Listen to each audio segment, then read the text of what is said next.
Welcome to Through the Bible with Les Feldick, a 30-minute walk through the Scriptures, teaching in-depth Bible truths that change people's lives.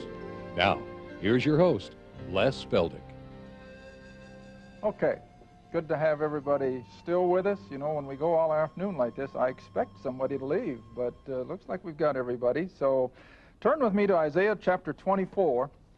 And we'll start with verse 1. And again, for those of you joining us on television, we trust that you can take your Bible and follow these things with us. And if we leave you with a lot of questions, why, write to us or call us on our 800 number, and we'll try to clarify.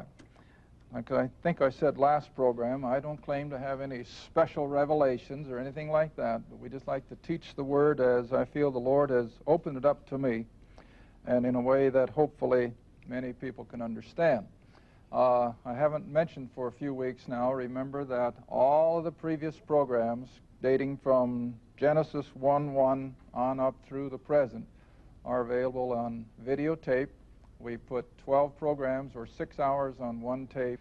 So if you're interested, give us a call or drop us a note. All right, Isaiah 24. Now for a little quick review of our last lesson. You remember?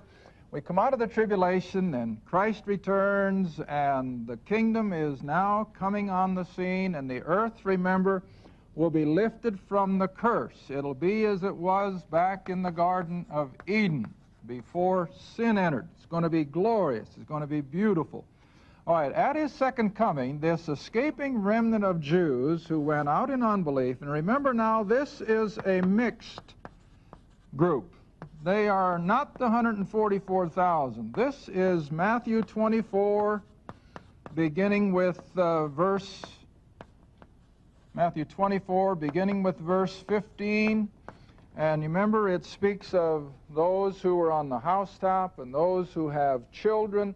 And so it's going to be old and young. It's going to be men and women, boys and girls. It's going to be a mixed group of Jews who will escape, where God will protect them for that last 3.5 years, so that when Christ returns in glory, and remember we saw in Matthew 24, they're going to see him coming in power and great glory.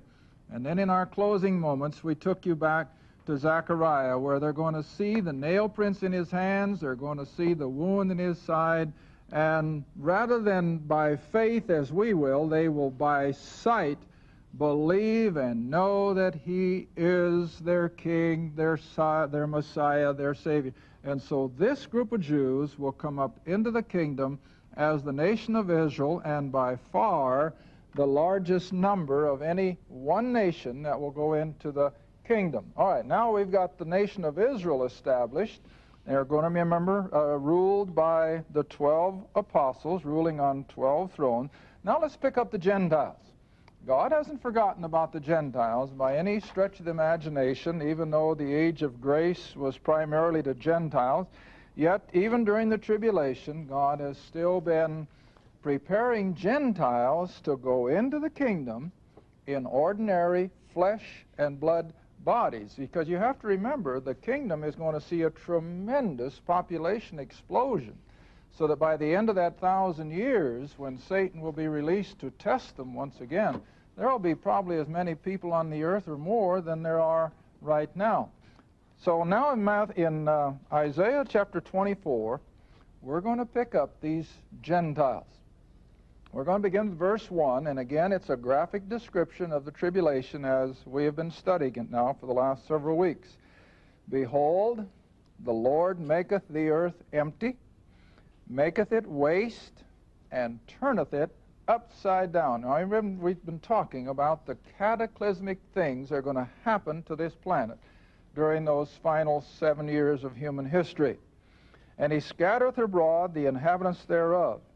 And it shall be as with the people, so with the priest, as with the servant, so with his master, as with the maid, so with her mistress, with the buyer, so with the seller, with the lender, so with the borrower, as with that taker of usury, so with the giver. In other words, everyone is going to come under this tremendous cataclysmic 7-year period of events.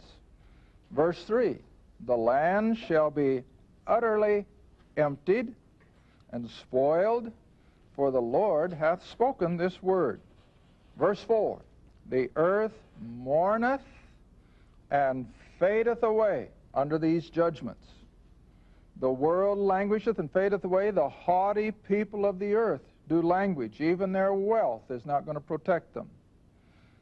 The earth also is defiled under the inhabitants thereof, because they have transgressed the laws, that is, the laws of God, the basic morality that he laid down back there in the Ten Commandments, if that's the way it makes you more comfortable.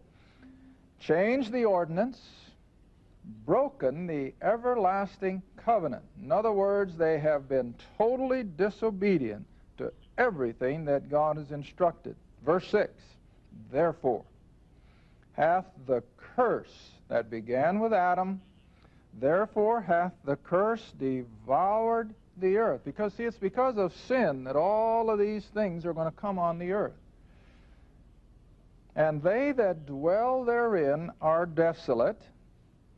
Therefore the inhabitants of the earth are burned. And yes, there could be tremendous amounts of nuclear energy released. In fact, it's in the news, you know, just lately again, where the Soviets are, what shall I say, they're trying to stop a leak of nuclear weapons that are at the bottom of the ocean, and it could very easily contaminate and kill a lot of the fish around it. So everything that we're seeing happen and the technology that's bringing about is making the book of Revelation more believable every day. Well, anyway, the earth is burned, but I always have my classes underline those last 1, 2, 3, 4 words. In spite of everything that has been happening, terrible, cataclysmic events, yet there will be a few men left. You see that? Now, I always like to emphasize and help you remember that I don't care what kind of a catastrophe people go through, there are always some survivors. Always. I always like to remember when they dropped the bomb on Hiroshima. I remember reading of one lady in particular who was right under ground zero of one of those bombs, either the first one or the second one, I remember. And she survived. In spite of the heat flash and in spite of all the radioactivity and all that. You know why? She was working in a library. And all the books in that immediate explosion just literally buried her, and all that paper then became an insulation for the radioactive power and so forth. And she survived. Totally burned, of course, but she survived. When we had the earthquake in San Francisco a couple of years ago, you remember when the freeway collapsed? They were working frantically, lifting all that heavy concrete, but what did they find? Survivors. And so it will be at the end of the tribulation. There are going to be survivors scattered around the planet from every nation that you can think of. Now, I usually let my classes, and you can do it as individuals, and those of you on television, you just take a pencil and paper and use whatever figure or percentage you like to think of as a few. Now, the world tonight is, I think, around 5.5 billion people. But for sake of easy mathematics, let's round it off at 5 billion. If the population right now is 5 billion people, and I think 10% is too high for a few, personally. When I think of a few, I think of something less than 5%. Now, I see some of you are already putting the pen to it. If we've got 5 billion people on the earth tonight, and 5% survive, how many does that still leave us? Come on, you mathematicians, help me. How many? No, me more than that. 250 million, isn't it? Well, let's put it on the board. You know, I like that guy on public television that teaches algebra. Have you ever watched him? I get a kick out of that. All right, so we start with 5 billion people. Is that right? Thousands, millions, billions. All right, now let's just set off 10%. That's 500 million. Let's cut it in half and go to 5%. That's 250 million. right? Let's bring it down to 1%, and you still got 5 million. I hope I'm not miscalculating. I'll hear from it if I do. But anyway, just a small percentage will still be a lot of people. Now, don't lose sight of the fact that when we began the tribulation period, God immediately sealed 144,000 young Jews, right? See, they're not this remnant. This is a totally different group. What do those 144,000 Jews do? Well, they take the gospel of the kingdom, the same gospel that Jesus began back in Matthew when he said the kingdom of heaven is at hand. These 144,000 Jews, with this event, of course, just 7 years down the road, they're going to be proclaiming to the world the king and the kingdom is at hand. That's going to be their basic message. Now, of course, salvation will always be based on the cross. Don't misunderstand that. But their basic message will be the king is coming to set up his kingdom. And they're going to go around the world with that. Not just the nation of Israel, but it's going to go to the whole world, every tribe and tongue and nation. Now, I feel that whether there'll be other Jews saved during the tribulation period other than this, I don't know. But I know that these 144,000 Jews will be ministering to the Gentile nations.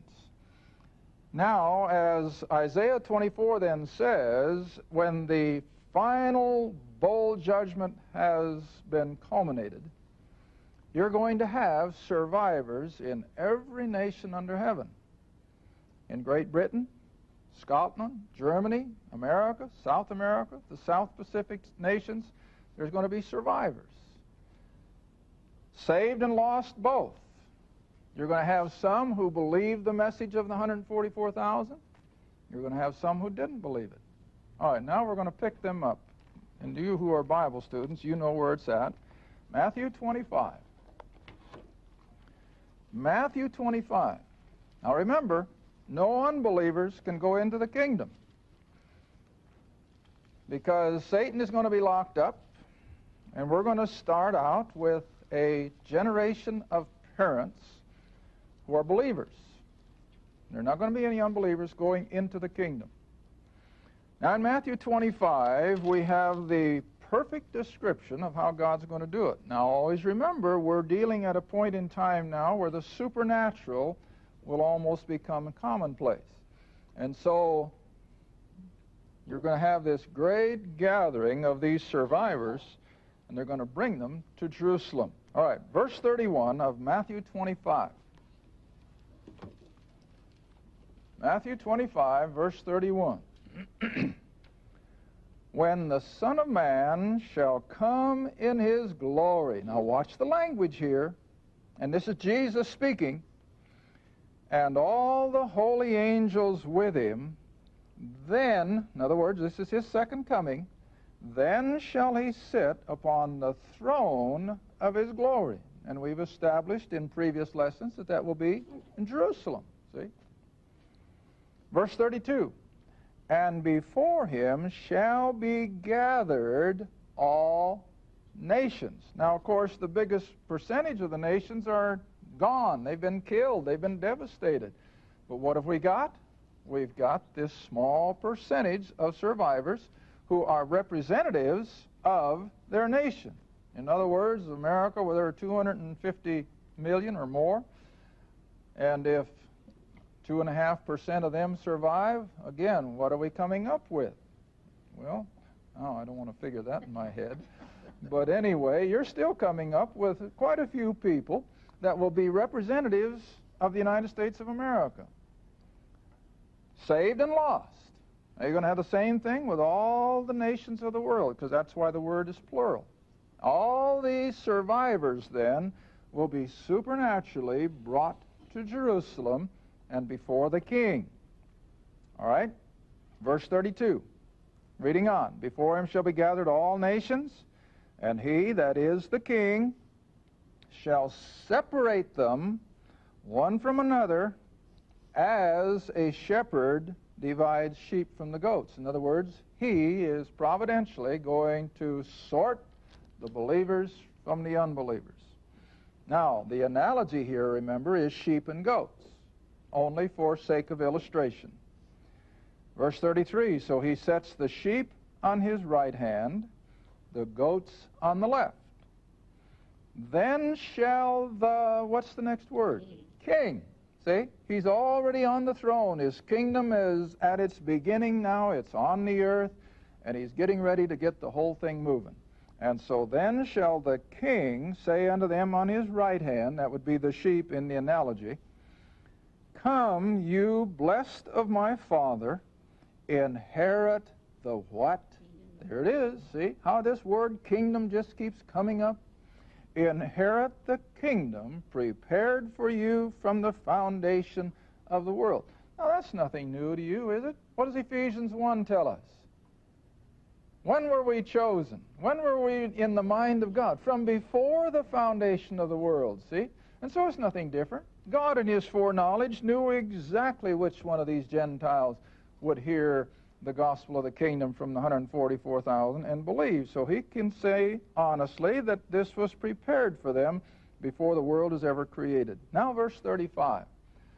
Now remember, this isn't what saved them. This is what distinguished them as believers. I was hungry, Jesus says, and you gave me food. I was thirsty, and you gave me drink. I was a stranger, you took me in. Let me add the verb. I was naked, and you clothed me. I was sick, and you visited me. I was in prison, and you came unto me. Then shall the righteous, that is, these believers now, gathered from all the nations of the world, then shall these righteous answer him, saying, Lord, when saw we thee hungry and fed thee? When did we see you thirsty and gave you something to drink?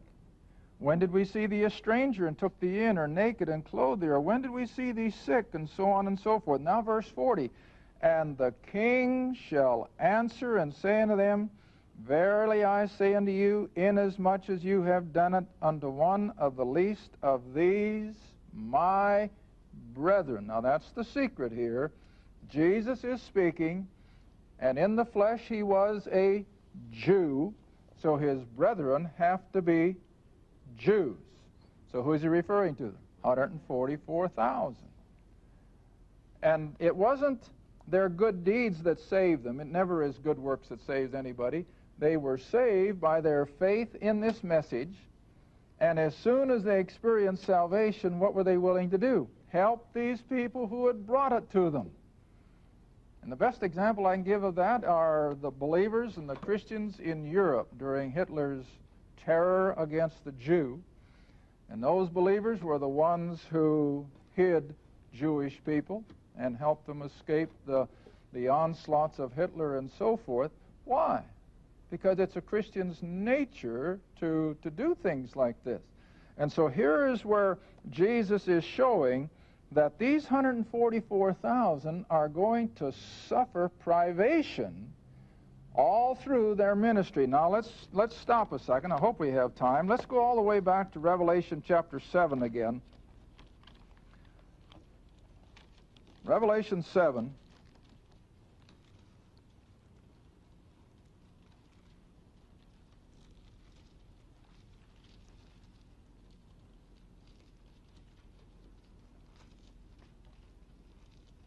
Got it? Revelation 7.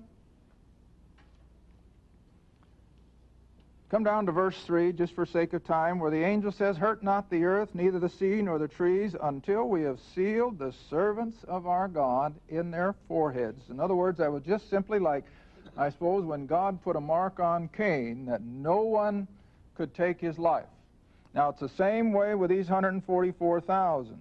They were sealed so that no one could take their life.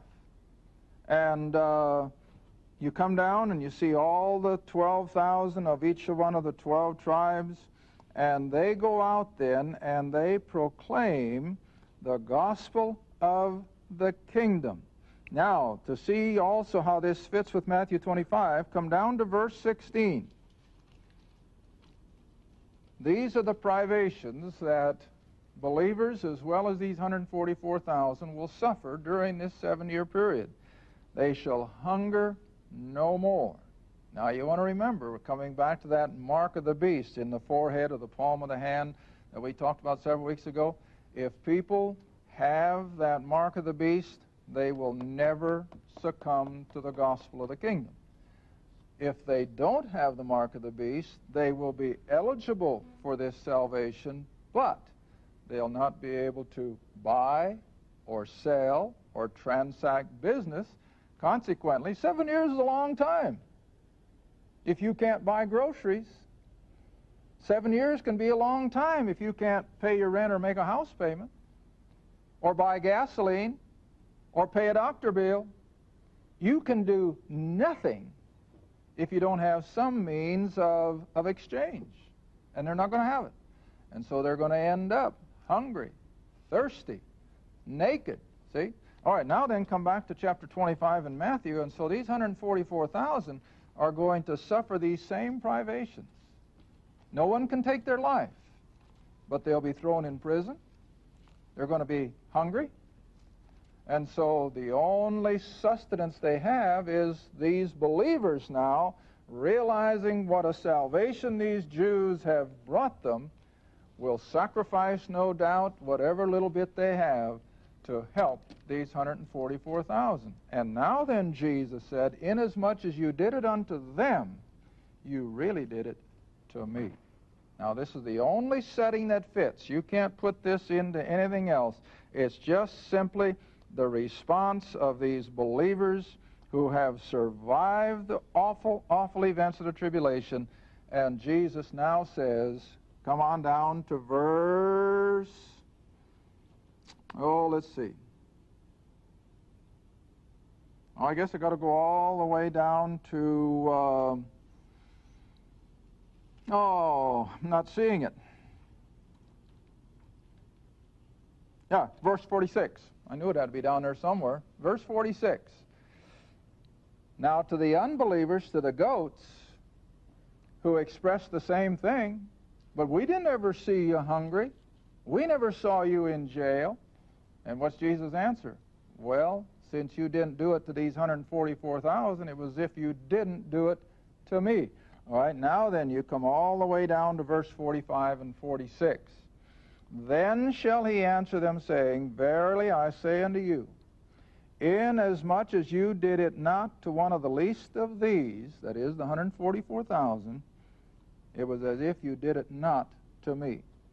And then 46, here's where I pick up the one I was looking for. And these, that is, the rejectors, shall go away into everlasting punishment, but the righteous, those who believed, go where?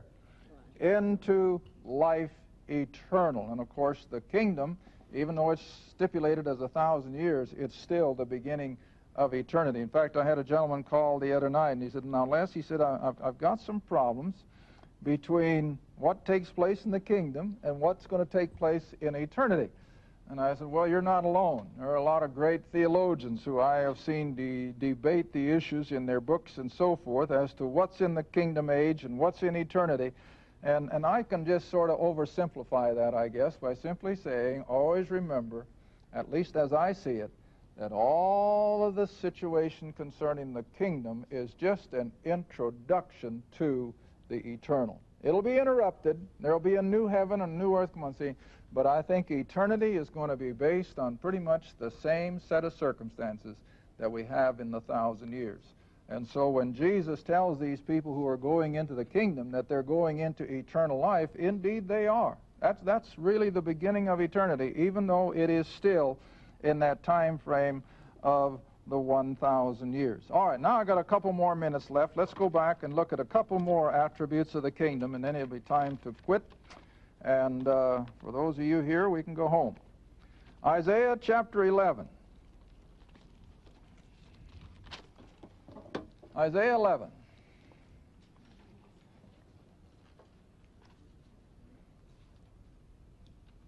I think we have time to just start at verse 1. Isaiah 11,